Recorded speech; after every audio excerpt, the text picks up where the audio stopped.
Today, the College has adopted a vital roadmap that will guide us to European defence readiness by 2030 with very concrete goals and milestones. To be ready by 2030, we need to move now, and we need to move fast, and we need to move together. Let me start by thanking my colleagues HR VP Kaja Kallas and Commissioner Kubilius for their very excellent work on this urgent topic. They will shortly share more details of the roadmap and our major projects. On Monday and this week, I had the chance to visit Kyiv together with the High Representative Kallas, and the courage and determination of the Ukrainian people is truly amazing. It also showed us that the security deficit that has been running for decades in Europe can be caught up with the swift actions. Strengthening Europe's defence also means standing firmly with Ukraine. We have already taken big steps to enable major defence investments in the European Union. After years of massive underinvestment in our defence, the White Paper has identified the main critical capability gaps such as drones and counter-drones, cyber, artificial intelligence, missiles and ammunition.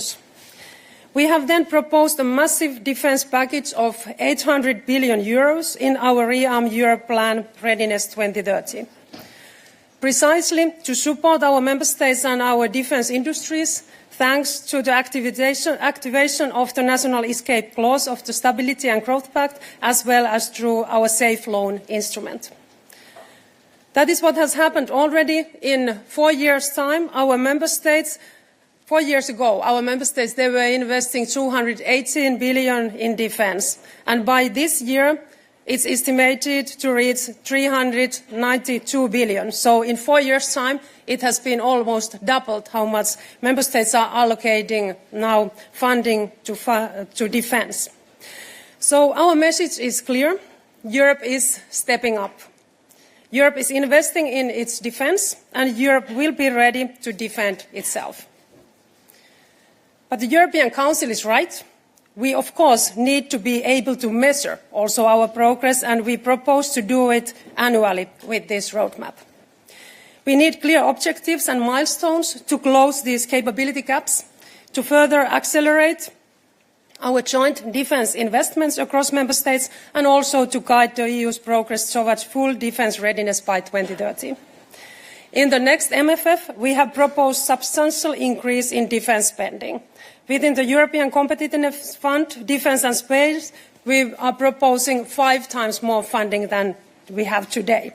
And with the Horizon Europe, dual-use actions would be eligible for support from the €175 billion budget. And the European Innovation Council would be able to support innovation in critical technologies with focus on defence applications.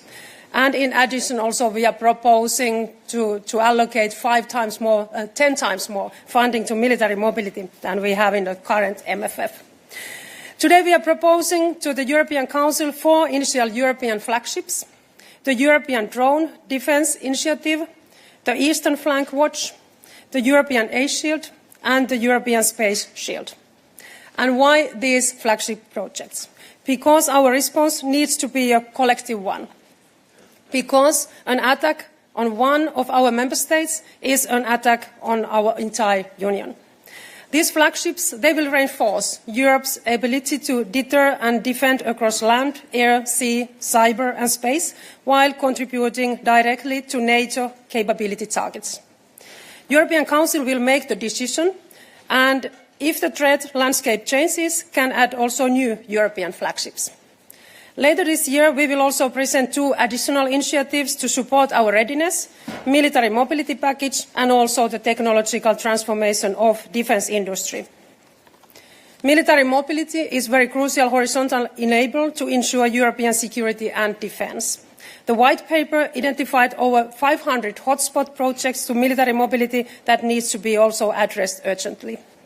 Our objective is that by the end of 2027, we will have an EU-wide military mobility area with harmonised rules and procedures and a network of land corridors, airports, seaports and support elements for troops and military equipment to move swiftly across the European Union. To ensure peace through deterrence, Europe's defence capabilities must be also ready for the battlefields of tomorrow.